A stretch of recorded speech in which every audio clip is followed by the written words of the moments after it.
बिस्मिल्लाहिर्रहमानिर्रहीम। शुरू अल्लाह के नाम से जो बड़ा मेहरबान नहायत रहम करने वाला है। मेरी मोअज़्ज़ज़ बहनों और बेटियों, अस्सलाम वालेकुम। आज मैं आपको सूरह बकरा की आयत नंबर 31 से 35 तक का लफ्ज़ी तर्जुमा और तशरीह बताऊँगी। तो सबक शुरू करने से पहले एक छोटी सी दुआ पढ़ लेते हैं। रब्बि इश्रह ली सदरी व यस्सिर ली अमरी वहलुल उक़दतम मिन लिसानी यफ़क़हू क़ौली रब्बि यस्सिर वला तुअस्सिर व तम्मिम बिल खैर व बिका नस्ताईन या फ़त्ताहो या फ़त्ताहो या फ़त्ताहो रब्बना ज़िदना इल्मा व आमला या फ़त्ताहो आमीन सुम्मा आमीन। तो सबक शुरू करते हैं। बिस्मिल्लाहिर्रहमानिर्रहीम। आयत नंबर 31 से कालू, तो वो अर्ज़ करने लगे, कौन फरिश्ते, सुबहाना का पाक है तेरी रात, ला नहीं इल्मा नहीं है हमें इल्म, लना हमें इल्ला मगर माँ जो आलिम तना का मतलब है कि जो आपने फरिश्ते अपने रब से मुखातिब होकर कह रहे हैं कि हमें किसी चीज़ का भी इल्म नहीं है, हमें तो सिर्फ उस चीज़ का इल्म है कि जो इल्म आपने हमें सिखाया है। इन्ना का बेशक अंता तू ही है अलीमुन जानने वाला, अल हकीम हिकमत वाला, बेशक इसमें कोई शक नहीं है। अब मैं आपको इस आयत की थोड़ी सी तशरीह बताऊंगी कि इस आयत में ये बताने की कोशिश की जा रही है कि इंसान के अलावा जितनी भी मखलूक़ात हैं उनकी इस्तिदाद और इल्म का दायरा अमल बहुत ही महदूद है, और जिसकी महदूदियत का ये आलम हो वो इस सात पाक का खलीफा तो नहीं बन सकता, क्योंकि मेरे रब ने हज़रत आदम अलैहिस्सलाम को हर छोटी और बड़ी चीज़ के नाम बताए थे। तो मेरे रब ने आदम को मुखातिब होकर कहा कि तुम इन चीज़ों के नाम बताओ जिनके बारे में मैंने तुम्हें बताया था।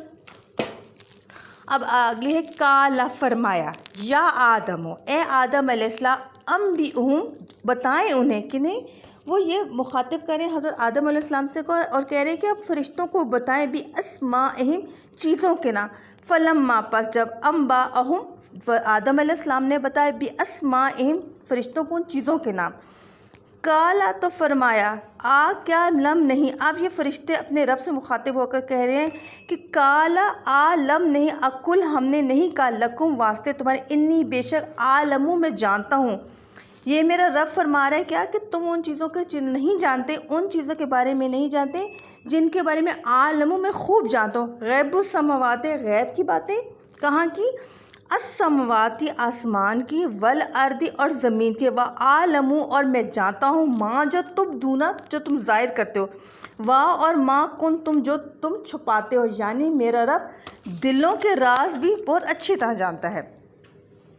अब यही बताया जा रहा है कि जब अब वो ये कह रहे हैं कि फरिश्तों का मेरे रब यही बता रहे हैं कि तुम उन चीज़ों या उन गैब की बातों को जानते ही नहीं हो, जिन चीज़ों और गैब की बातों को सिर्फ़ और सिर्फ मैं जानता हूँ।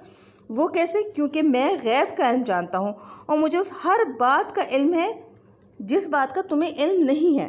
ठीक है।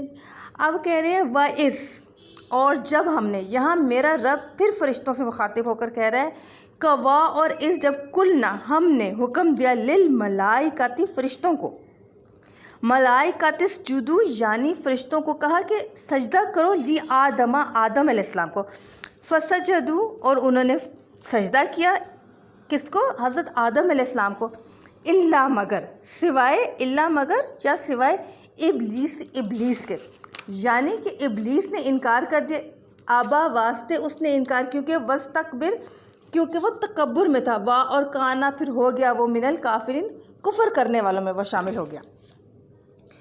अब मैं आपको इसकी थोड़ी सी तशरीह बताती हूँ कि जब फरिश्तों ने आदम अलैहिस्सलाम की वसअत इल्म और इसका इतराफ़ कर लिया तो परवरदिगार आलम ने उन्हें हुक्म दिया कि आदम को सजदा करो।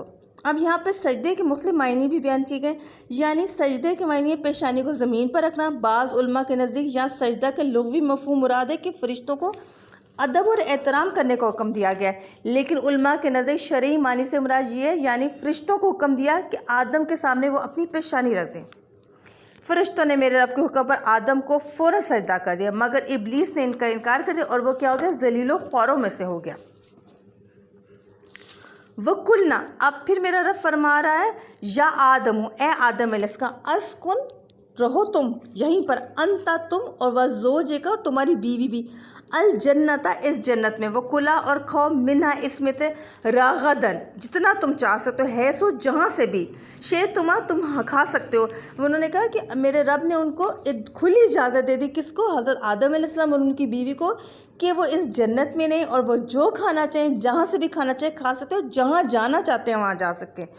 वाह और लाने तकरबा तुम नज़दीक जाना, बिहाजी ही इसके, किसके नज़दीक न जाना, अल शजरता इस दरख्त के नज़दीक ना जाना, फ़तकून वरना तुम हो जाओगे मिनल ज़ालिमीन जुल्म करने वालों में से। ठीक है जी। इस आयत से ये ज़ाहिर होता है कि अंबिया किराम से भी गुनाह सरज़द हो जाते हैं। इसीलिए मेरे रब ने आदम अलैहिस्सलाम को तंबी कर दी कि तुम जन्नत में जहाँ जाना चाहो, जिस जगह जाना चाहो तुम जा सकते हो, जिस दरख्त का फल जन्नत में से खाना चाहते हो खा सकते हो, लेकिन इस दरख्त के नज़दीक ना जाना, क्योंकि मैंने तुम्हें इसे मना कर दिया, वरना तुम खुद नुकसान उठाने वालों में से हो जाओगे।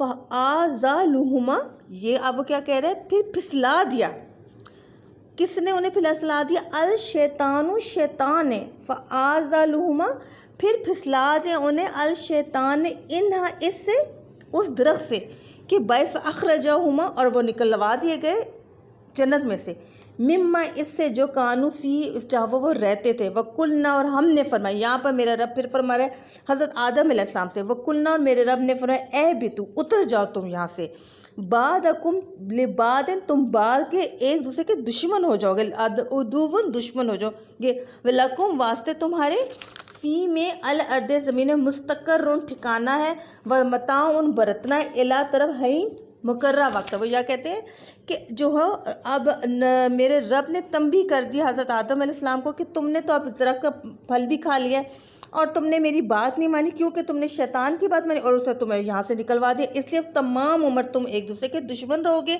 और एक मुकर्रा मुद्दत तक तुमने दुनिया में रहना और उसको बरतना। इस आयत पर भी अगर गौर किया जाए तो लतीफ़ से एक इशारा दिया जा रहा है कि इस दुनिया में तुम्हारा क़याम हमेशा नहीं हो गया, बल्कि ये तुम्हारा आर्जी क़याम गया है, और इन फुर्सत के लम्हों में तुम्हें अपनी ज़िंदगी को बेहतर बनाने के लिए हमेशा कोशिश रहना चाहिए। तो मेरी बहनों, मुझे पूरा यकीन है कि आपको ये लफ्ज़ी तर्जुमा भी समझ आ गया होगा और ये तशरीह भी समझ आ चुकी होगी। अब इंशाअल्लाह ताला अगली क्लास 36 आयत नंबर 36 से लेकर 45 या 46 तक हो गया। अब मैं आहिस्ता आहिस्ता तादाद बढ़ाती जाऊँगी, क्योंकि मुझे पूरी उम्मीद है कि आपको मेरा समझ आ रहा है लेक्चर दिया हुआ। इंशाअल्लाह ताला फिर नई क्लास में मुलाकात होगी, तब तक इजाज़त दीजिए और आप मेरे चैनल को लाइक भी कर दीजिए, शेयर भी कीजिए और सब्सक्राइब भी कर दीजिए, क्योंकि शेयर करने से, सब्सक्राइब करने से और ज़्यादा लोगों को पता चलेगा कि वह सूरह बकरा जो है उसका लफ्ज़ी तर्जुमा और तशरीह बता रही हूँ। तो इंशाअल्लाह ताला फिर मुलाकात होगी।